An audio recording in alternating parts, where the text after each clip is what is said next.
பிலிப்பியர் நிருபம் 2வது அதிகாரம் 5வது வசனம் வாசிங்க. கிறிஸ்து இயேசுவிலிருந்த சிந்தையே உங்களிலும் இருக்க கடவது.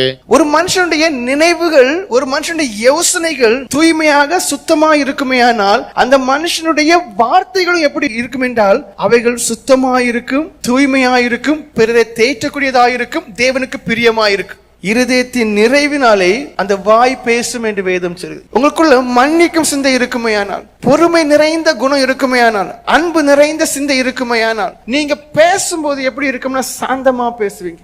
ஏன் கோவப்படுறோம்? ஏன் கசப்பு நிறைந்த வார்த்தைகள் வருது? ஏன் சாபம் நிறைந்த வார்த்தைகள் வருது? காரணம் என்ன? அந்த இருதயம், அந்த யோசனைகள், அந்த நினைவுகள், இவைகள் எல்லாமே கெட்டவைகளாக இருக்கிறதுனால. அடுத்த காரியம் என்ன செய்ய வேண்டும்? உயிரே போனாலும் சரி உண்மைதான் பேசணும். சகரியா தீர்க்கதரிசியின் புஸ்தகம் 8வது அதிகாரம் 16வது வசனம் வாசிங்க. நீங்கள் செய்ய வேண்டிய காரியங்கள் என்னவென்றால் அவனவன் பிறனோட உண்மையை பேசுங்கள். அவனவன் பிறனோட உண்மையை பேசுங்க. ஒரே ஒரு வாழ்க்கை உங்களை குறித்து சாட்சி சொல்லணும். இவன் யதார்த்தவான், இவன் சத்தியவான், இவன் உண்மை உள்ளவன். உண்மையை பேசக்கூடியதான ஒரு மனநிலைக்கு நீங்க மாறுங்க. வெளிப்படுத்தின விசேஷம் 24வது அதிகாரம் 8வது வசனம். அங்கு பொய்யர் அனைவருக்கும் 2ஆம் மரணமாகி அக்கினி கந்தகமாக எரிகடலிலே.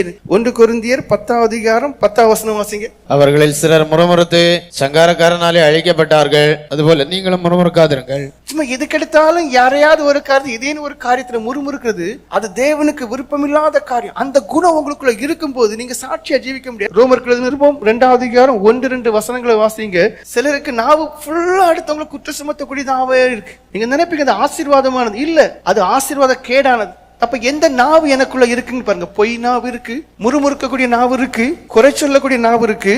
அடுத்த ஒரு நாவு இருக்கு. மத்தேயு எழுதின சுவிசேஷம் 12வது அதிகாரம் 36வது வசனம். மனுஷர் பேசும் வீணான வார்த்தைகள் யாவையும் குறித்து நியாயத்தீர்ப்பு நாளில் கணக்கு ஒப்புவிக்க வேண்டும் என்று உங்களுக்கு சொல்லுகிறேன். வீணான வார்த்தை நீங்க பேசும்போது நியாயத்தீர்ப்பு நாள்ல கணக்கு கொடுக்கணும். உங்களை யோசிங்க. யாக்கோபு நிருபம் 3வது அதிகாரம் 5-6 வசனங்களை வாசிங்க. அதாவது இந்த நாவு உங்களுடைய ஆயுசையே குறைச்சிடும், உங்களுடைய ஆத்மாவை நஷ்டப்படுத்திடும். அப்படியே நாவானதும் சிறிய அவயவமாயிருந்தும் பெருமையானவைகளை பேசும். பாருங்கள், சிறிய நெருப்பு எவ்வளவு பெரிய காட்டை கொளுத்தி விடுகிறது.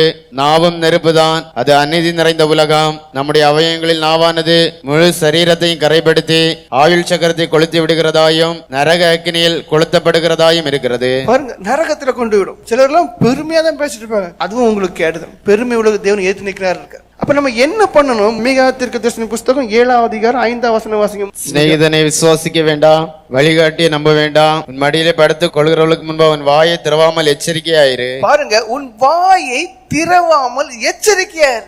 ஒவ்வொரு நாளும் நீங்க உங்களுக்குள்ளே சிந்திச்சு பாருங்க. நான் தேவையில்லாம எவ்வளவு காரியம் பேசுறேன். அந்த நேரம் தேவனை சிந்திக்கல, இடைவிடாமல் ஜெபிக்க முடியல, பாவத்துக்கு இடம் கொடுக்கறீங்க. உன் வாயை திறவாமல் எச்சரிக்கை. எதுக்கெல்லாம் திறக்க கூடாது? பொய் பேச திறக்காத, பயப்படுங்க. முறுமுறுக்க திறக்காதுங்க, வீண் வார்த்தை சொல்ல திறக்காதுங்க, குற்றப்படுத்த திறக்காதுங்க, பெருமையான வார்த்தை சொல்ல திறக்காதுங்க. இப்படி தேவனுக்கு பிரியமில்லாத என்னென்ன காரியம் உண்டு அவைகளுக்கு உங்கள் வாயை திறக்காதுங்க. உங்களை நிந்திப்பாங்க, இல்லாத காரியங்கள் எல்லாம் சொல்லுவாங்க. அப்பமும் திறக்காம இருந்து பாருங்க, ஆசீர்வாதம் உண்டு. நாவுல ஒரு அடக்கம் இருக்குதா?